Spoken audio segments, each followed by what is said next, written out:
Hello, and welcome to day 3 of the Sustainable Leadership Summit. I am Andrea Levinson.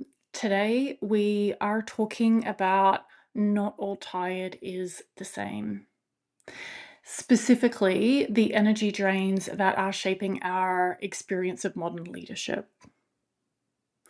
When Bron flagged late last year that she was really keen to run an experience like this to share value, insights, and ideas with amazing leaders, and we were tossing around what topics would be really interesting and valuable, this LinkedIn post came immediately to mind for me. Now, this was a really organic share off the back of a coaching conversation with one of my clients.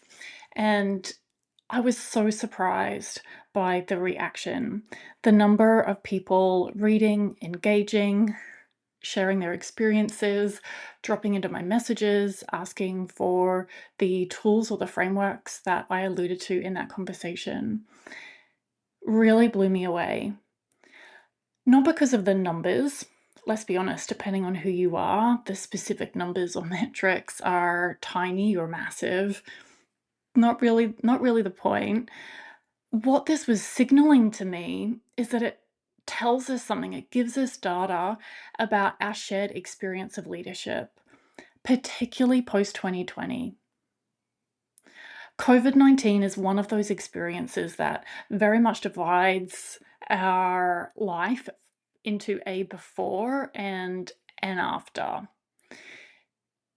It's changed the way that we interact with work. It's changed what we are willing to invest, give up, or trade for our work. And it's changed what we need or want our work to give to us or add to our lives. All of that has really big ripple effects on the demands on leaders in the modern age, and certainly what a fulfilling experience of work looks like. So I have some questions for you. Have you noticed any of these or something similar?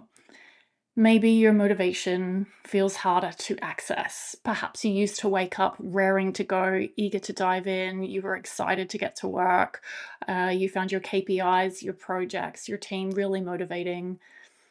And maybe it hasn't completely left the building, but it's certainly not as vibrant as it used to be or as reliable as it used to be. Maybe work just feels heavier than it used to. Maybe success no longer gives you that same lift, that same bump of dopamine. Perhaps are the gold stars not kind of giving you the sparkle that they used to? If so, not just you. And I really need you to know, before we get into anything else today, nothing that we're talking about here and none of those experiences signal anything about a personal failure. This is not a weakness. It's not a lack of capability. It's certainly not a lack of resilience. Neither is it something that you can outwork, push through, get to the end of the week, take a holiday, hope that it's just going to be better later. Rather, what we want to consider is that we're not just talking about personal fatigue here. This isn't a well-being or self-care issue necessarily. What we're seeing is a leadership and cultural signal. Your internal state, how you feel, shapes how you show up, the energy you enter a room with, and that alters the emotional climate that others are working inside of. So your pace, your presence, your boundaries, your reactivity, your clarity, any and all of it becomes cultural data for others. Yes, the leaders, the peers that you are working with, their pace, presence, boundaries, reactivity, their clarity is also part of your experience, and it's shaping the environment and the context that you need to interact within. The key here is that how we are feeling is a signal. It's not just a feeling, rather, it's data. It's a performance system. Your energy is one of those key systems that we need to nourish and take heed of when it's not where we want it to be, because it's telling us something. Now, we have different types of energy: physical, emotional, cognitive, or mental. We can also talk about a spiritual or purpose-led energy system. And certainly the tools that I was sharing in that LinkedIn post last year, the workbook, the detail that I was giving to people at that point, talks to how we nourish these particular types of energy. And yes, maybe we need to optimize our sleep. Yes, maybe we could benefit from some more emotional supports, some mental supports in space. But it's not just that. When any of these energy streams are compromised, our performance, our decision quality, our collaboration, they all degrade, they all decline. When we are operating in an overwhelmed threat state, when we're not in that optimal state of presence, it is so hard to be a humanistic, empathetic, authentic leader, to collaborate, to lead change, to be agile. With that in mind, I need you to know that energy isn't a fixed physical trait. It's not a mindset issue. You can't affirmation your way out of this. And look, I love a good affirmation and, some mental reprogramming, great. But if there are broader systemic issues at play, it's not going to get you the outcome that you desire and the experience of work that you deserve. Now, our energy is shaped by how leaders and systems interact. Yes, there are things that we can do on an individual front, very inward looking, nourishing, well-being, self-care, all important things. There's also a really important layer here that we cannot overlook, especially as the structures that we're used to working within and the global state of the world continues to shift. The systems that we are interacting with have an impact on our energy. We're going to talk about the drains that can create today. Now, if you are the type of person who likes to jot down notes, do some of your own reflection, write as you're thinking, then here is a QR code to a workbook, a little diagnostic that you can download. Use it now or return to it later, or just be present and listen and reflect as we go through this session today. Either is completely fine. If you're after a thinking companion, if you know that would work for you, jump in and grab that now. So, the problem with tired.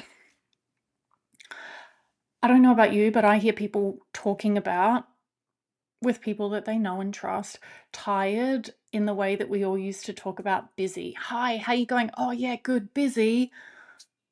Oh, hey, how are you going? Good. Yeah, it's been a big week, a bit tired. Whew, can't wait for the weekend. Got a holiday coming up. Christmas is nearly here. Can't wait. Really want to lie on the beach. Which is amazing, by the way. But the problem with tired is it collapses a whole range of different experiences. So we're using a very large generic umbrella term to talk about a whole range of different things. When we do that, when we generalize, we end up with generic fixes. This is why we often lean into or are enticed by, the perfect morning routine, the 10 steps to do before 9 a.m., the 5 a.m. hack, the biohack, all of the things. Those generic fixes, recommendations, hacks, they appeal to us for a reason. And often, sometimes that's really great marketing, but also often it's because we're talking about a really high level umbrella generic experience. When we apply a generic fix, we don't get the outcome that we really want, need, and deserve. What we need to do as an alternative is get really specific, really granular with what are we really talking about. This is so valuable when we're referencing our emotional state, for example, and shifting the language that we can use there to be much more nuanced. Am I happy? Am I sad? Am I angry? Can become, am I joyful? Am I fulfilled? Am I frustrated? Am I irritable? Do I feel let down? We're talking about the same thing here with our energy. Not just I'm tired or I'm busy. Can we get a little bit more nuanced and specific so that we can apply a really great targeted solution? With that in mind, today is all about clarity. We've created a moment for you to consider some new ways of thinking about your experience. You showing up, watching this has given yourself a window just to pause and consider what you're seeing reflected back to you in the mirror. What information can you see? And when we give that some attention and we add it to some structure, which I'll give you today, we can be really discerning and really informed about what we might be able to do next. So specifically, I'm going to introduce you to the 4 energy drains, or the 4 common ones that I see in my work. We're going to help you name which drain is present or most present for you. You'll understand what it is signaling, what it is asking of you, and help you take steps towards identifying what is a good shift or action that would be valuable for you. With that in mind, here are the 4 energy drains. Now, these are a continuum. So if we think of it as a fuel gauge where we're really full at the top and then getting towards really empty, we're running on the fuel warning light.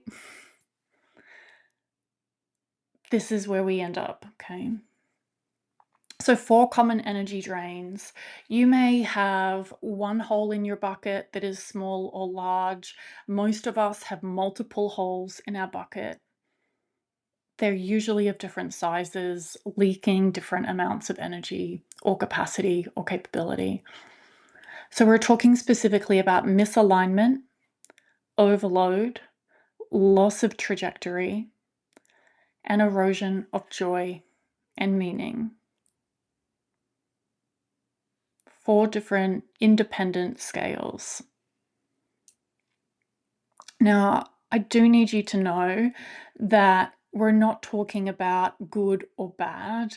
We're not saying that kind of being in a yellow or a red zone on something is a personal failing or signals that you've done anything wrong.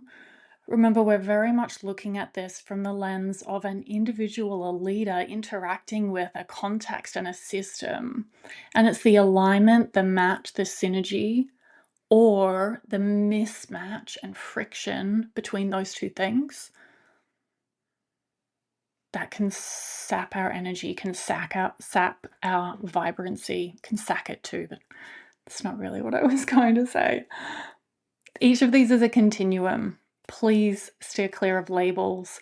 I need you to know that you may recognize more than one. I will share some examples in each of these strains as I talk to them. And in those examples, yes, there's one which was the loudest or the biggest, and there are tinges of the others as well. That's perfectly normal. Please, as we go through this, I want you to be kind and gentle with yourself, no self-flagellation. Ask your judge, your inner critic, to just go and sit in the corner with a nice cup of tea for a moment and leave you be. With that said, let's dive into the 4 drains. Drain number 1, misalignment. And what I mean here is when success no longer fits. Some ways that this can be true or that this can come about, our strengths in the current demands of the work or the role or the organization that I'm sitting within aren't being used. Sometimes this looks like what got me here won't get me there. But certainly, even if we stay in the same seat in the same organization, our capacity to leverage what we're good at changes depending on the context that we are in. So, how able are you to bring your strengths to your work to deliver and generate value? We're also talking about compromising values here or chafing of your values against what the context is requiring, maybe the organization's values, decisions that are being made. Again, are you able to live into your values, or do you feel that you're parking them as you get in the lift or log on in the morning? When we're in this state of misalignment, also editing becomes really normal. We often have a work persona and then an out of work persona. We're thinking about what we can and can't do or say in a particular situation. So, what this drain is asking, not rest. A good night's sleep is never a bad idea, but rest in and of itself isn't going to change the mismatch between you and the context or the environment that you're in. This drain is signaling the need for a realignment, a recalibration. And we can do that in situ, so staying in the organization, the role, and approaching it differently. Or, depending on the situation, depending on you, your needs, your opportunities, the extent of the drain, that may mean a shift. So, let me share a story about Anna. So, Anna had landed her dream role. It was one that she applied for thinking that she was never going to get it. It was big and audacious and really kind of like her dream role, she thought at the time. She had an absolutely amazing team. It was a new department that had been created. She had thousands of people working for her. She had a great team of leaders underneath. Everyone was really aligned with purpose. And she felt that her strengths as a leader in building culture and building capability, in operating as an executive, were really brought to bear when she was looking downwards. However, her leader, her board, and her peers were definitely not aligned. So the culture, the overall environment that she was operating in at her level with her peers were challenging her values. And she felt unable to show up as her authentic self in those contexts. She was dealing with a leader who was alternately micromanaging or stepping in and owning things that were her remit, or at others, completely absent. Now, Anna had has amazing tools and capabilities for self-awareness, self-regulation, physical care. She had coaching support amongst others, but still showing up became a daily struggle. By all external measures, she was delivering what she needed to. She was managing the stakeholders. Her team were happy. Her engagement scores were high. Her KPIs were being hit. The PR was wonderful. But how that felt did not sit well with her. Now, an initial realignment for Anna centered around the relationship with her leader. So she found ways to use her strengths to build a different relationship. And she took steps to manage her environment, which included more working from home days to kind of stay away from particular, potentially toxic interactions. Ultimately, though, for Anna, realignment meant a role move.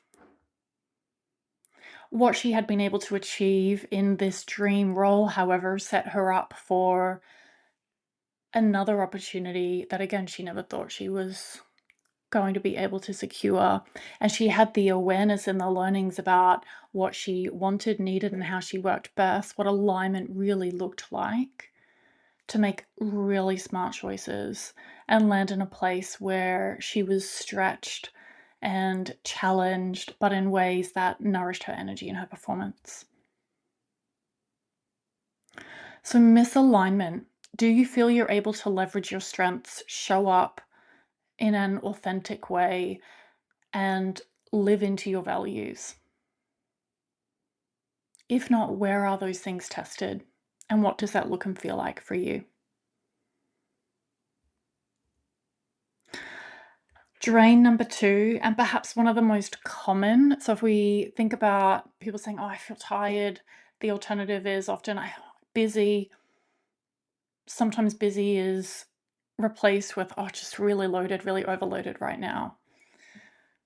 And this is all about our responsibility expanding beyond the container we have to hold it. Now, there are amazing tools to help us be more efficient here and to take care of things that aren't our genius so we can really direct our genius in positive ways. And AI is one of those. If you haven't had a chance to see Jemmy's session on leveraging AI, please dive in and do that. Really valuable. But in and of itself, that's not going to address our sense of overload. What is really going on here with Drain 2 is old work is never removed. Sometimes this is literally an old report, an old system, an old meeting or committee that was set up for a purpose and continues to run because it's just what we do when nobody needs or wants it.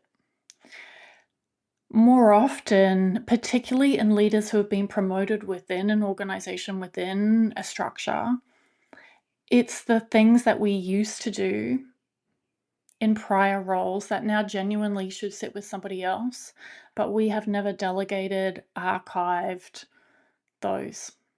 We've never removed them, which is a really human thing to do. Again, let's not get too harsh on ourselves. When we move into new roles, we're often thinking about, what are my new stakeholders? What are my new KPIs? What are the exciting projects? What are my responsibilities? How do I lead this new team?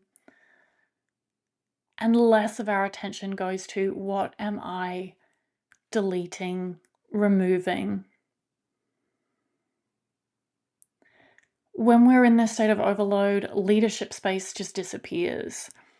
And again, this is a really natural thing to happen when we're in that peak stress, overwhelmed state. We gravitate towards tasks and responsibilities that are tangible, that are direct requests, that we can tick off our to-do list. And that is not what leadership looks like. That is not what nurturing relationships looks like. And we struggle to protect the time energy and effort, or even the mental space to tackle the intangible, relational, human elements of leading. When we're in this state of overload, also everything feels urgent. Everything's a priority. It all must be done. Don't drop anything.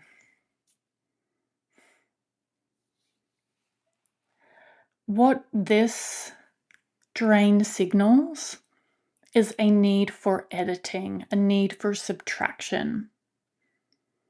The start of the year is a really beautiful time to do this. The start of a role is a really beautiful time to do this. Any random Wednesday is a beautiful time to do this.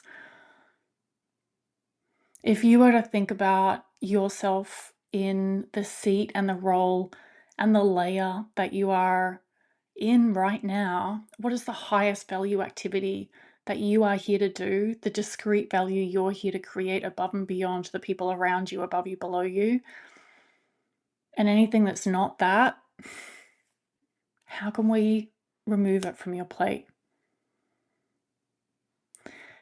We're looking for subtraction when we're dealing with overload, not working faster, not working harder, not pushing out timeframes, not trying to outwork the problem. Now, this state of overload was definitely true for Sam. In case you're wondering, obviously these are not the people's real names, but let's call her Sam. She was a very successful executive in a global multinational organization. She had a really big gig, and she'd been in that organization for 10 plus years. Now she was at a point in her life where she had the biggest role and team of her life and a toddler. Her work spread her too thin, and also what she wanted to be present for was different. Now, we only had a really short conversation to start with, and then Sam went off into her world for 9 months, I think it was, before ultimately coming back. And we did some amazing work together. She's such a beautiful human. But in that intervening period, she had radically changed her state of overload. She had managed to renegotiate a 9-day fortnight. So from 10 days to 9 days, maintaining her salary, amazing negotiation skills. And she was spending more time with her toddler every second Friday. She set new boundaries around what was hers, both between what her team needed to do, but also with her internal client base, what functions might have needed to do themselves, what her and her role and her function were there to do. That clarity, those explicitly communicated, this is ours, this is yours, here's how we support you, those boundaries meant that she was able to achieve more by actually doing less and exerting less effort. She put effort and attention into leading intentionally to create a high-performing team and a team who were bringing her solutions, not problems. Now, that is the dream for any leader that I have met. Maybe it is the dream for you, and I hope it's your reality too. But what that also means is things that maybe once used to hit her plate as a problem, as a question, as something they wanted her input into, are now never getting there because they're already being dealt with. And then, yes, her team would show up at various points with a problem for her input, but knowing what they wanted the solution to be. All of that created time for strategic and relationship work across her peer network, out into industry, with her team. And as a result of that, she secured a really coveted board role, which was one of the things that she really wanted to do. It was so coveted, ultimately her boss took over that board role. Now, after living and working in that state that she had created for herself for 6 months or so, she ultimately decided that she wanted to entertain a move into a newer, bigger role and a new challenge. But she had, in the space of 6 to 9 months, greatly shifted her experience of overload by tackling her factors and the context factors. Remember, it's the interplay and the alignment between the two of them. Possible for you too. At this point, I want to be really clear. When these drains are persisting in leaders, in you, in your peers, in your team, if you're leading leaders, what we get is cautious cultures. We get really brittle, binary, black and white decision making. And we end up in a place where our teams disengage quietly, sometimes not so quietly. So, this is why your energy is not just personal, it's not just an experience for you. It is a resource for you to enjoy and thrive in your work, but also to shift the culture around you, to influence the experience that others are having of work. And that culture shift happens not through strategy, but through the state that you as a leader bring. Managing that, knowing that each of those little micro interactions, the micro moments throughout the day, create the reality that others are interacting with and responding to, that is cultural leadership in action. That's how we create value, achieve big bullshit things, and have it feel easeful and inevitable and not soul destroying or erosive in the process.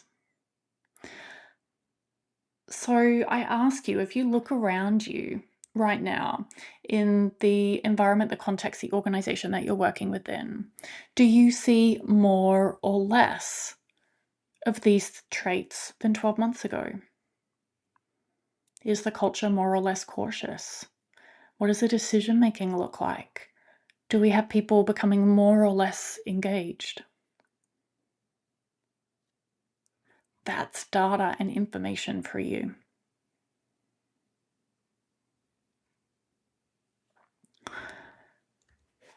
Now, drain number 3. This one is loss of trajectory. So what I'm talking about here, I've got this tagline, position replaces progress. The simplest way to explain this, I think, is if we look at the overarching arc of our career. And at least for most of us, that first 10 years, that first third of our career, 10, 15 years, the trajectory that we are on is rapid. We are learning, we are growing, we are being promoted, the pay bumps are there, the expanding remit, the challenge, the adventure, the recognition, the gold stars, the elevation, the KPIs, the acknowledgement, all of it is on this particular trajectory. Then, regardless of how smart, savvy, intelligent, successful, capable you are, that tends to peter off. It's like we level out at our, we've climbed and now we're at our flying altitude. And this is when position replaces that sense of progress or promotion. Now, the answer here isn't seeking the next job necessarily. It's not change for change's sake. We'll get to that in a moment. But what this actually means, aside from, what on the surface looks like climbing a particular corporate ladder, what this is really about is how stretched we feel, how much we're leaning into our growth zone, how much we're learning and experiencing and kind of adventuring through our work. And when we lose that, work feels static. That thing that we once hustled for, dreamed of, worked really hard to achieve, we get there. And after a little while, maybe we find ourselves looking around going, like, is this it? The number of people I've had say, honestly, is like, "Is this I guess this is it. This is just me now." We feel like we're plateauing and we feel like we're in, yeah, a holding pattern. It gets static.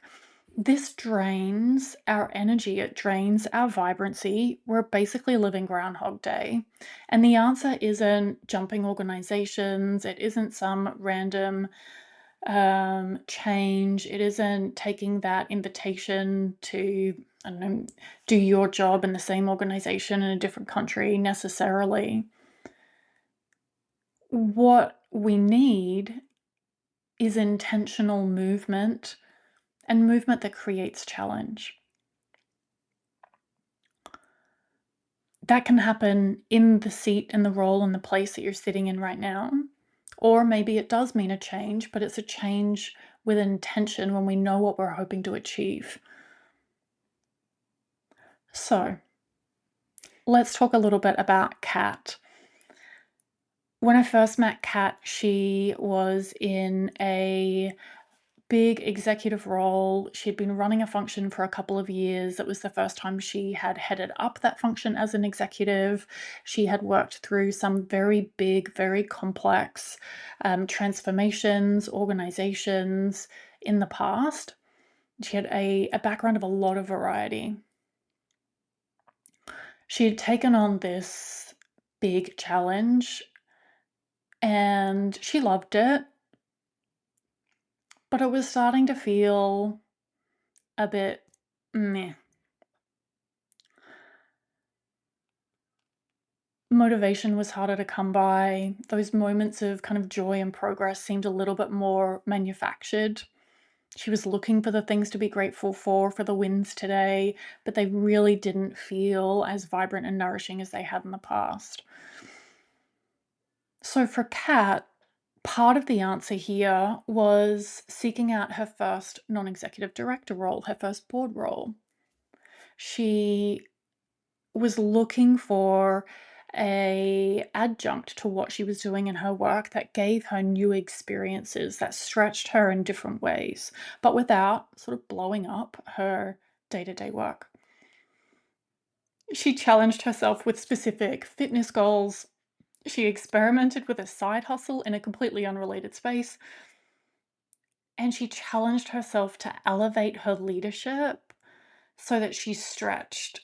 And the movement came from expanding her capacity, particularly in being a really humanistic, authentic leader. So, yes, she had a long history of leading people in a very successful, purposeful way. But the movement for her, the growth for her, became, how do I get much more nuanced and leaning into this part of my style that is not my natural strength? Ultimately, she looked at growth and progress in a much more nuanced way than KPIs, title, and leadership span, which are the ways that we're taught to view it, generally speaking, earlier in our career. All of those shifts, those little tweaks with intention, led to a much more energetic, vibrant state of being, which is often what we expect is the opposite. So for many of you, if you're feeling tired, lackluster, like you just, don't have the passion that maybe you once used to, the idea of taking on an extra adjunct role might feel ridiculous. Sometimes the solution actually is adding something in. Not if we're in overload, it's about taking things out, but sometimes it's about adding something in. Now, that is also the case when we get to drain 4, which is erosion of joy and meaning. Ultimately, when our work becomes emotionally flat. Again, this is really common in smart, savvy, successful, mid-career, high achievement oriented people. We get to a point in our career, we've climbed that Everest, and now that we've done that, it doesn't quite give us the same bump that it used to. we're looking for something deeper. Maybe our attention starts going a little bit more to legacy, or what it all means, or what I really want this to look and feel like. When we're talking about erosion of joy and meaning, sometimes the symptoms are things like seriousness, professionalism, replacing aliveness and vibrancy. When this drain is present, our creativity is generally left through a side door. Our sense of play and experimentation has also left. And we're in a state where we're disciplining ourselves to do what we need to do to show up in the way that we think we need to show up, rather than being devoted to something that is purposeful for us or really desiring engaging with activities. This drain signals the need for renewal, not indulgence, not a week away on holiday or a day spa or whatever. Those things are amazing. By all means, do them. But it's not going to change the amount of joy you can extract from your work, whether you feel on purpose or whether you're creating the legacy that you want or not. That requires some much more intentional re-engineering. So let's think about Karen for a moment. She was a partner in a professional services firm. She had achieved that as the goal that she'd always had in her career. Very achievement oriented, very KPIs focused, exceptionally capable, and had always hit her numbers. She had pursued meaning through achievement and through career growth. Once she'd been sitting in that role for a little while, though, it no longer fueled her.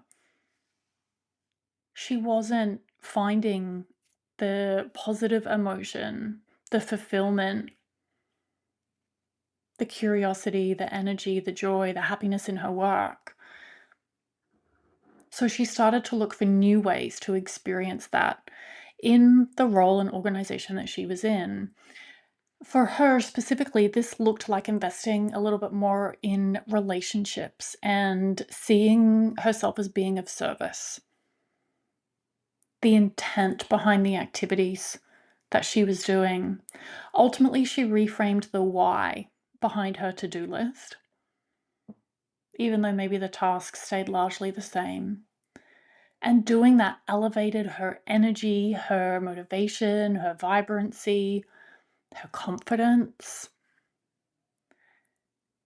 And she gave herself permission to have fun in her work.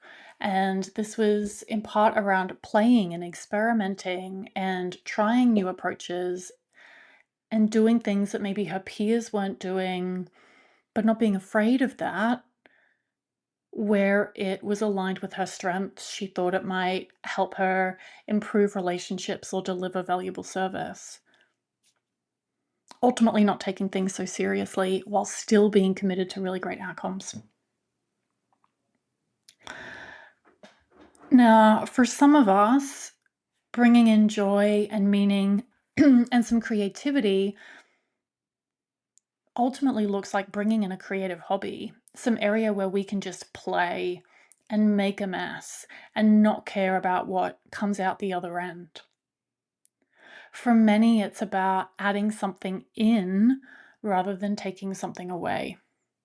So again, when we feel like we are in a position where our energy has left the building,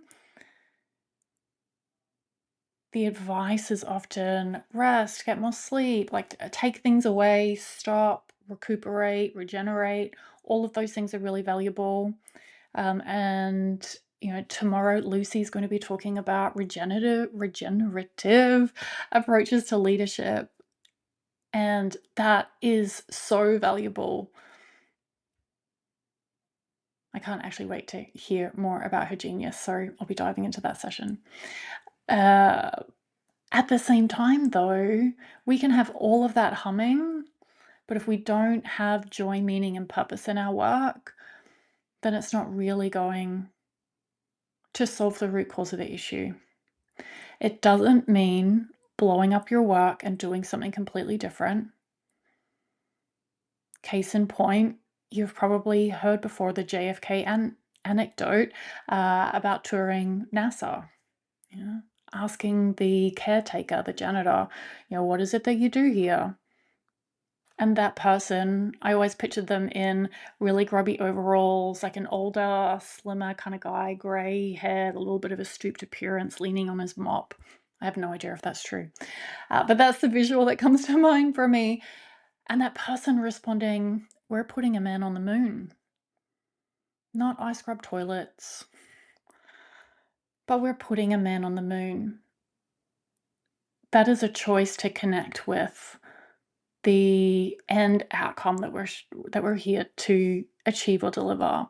And we can change our perception of that without necessarily changing the context.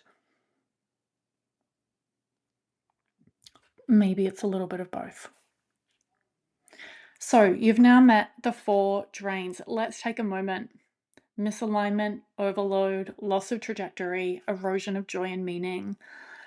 Without letting your inner critic run wild, what do you notice? Which drain feels most present for you right now?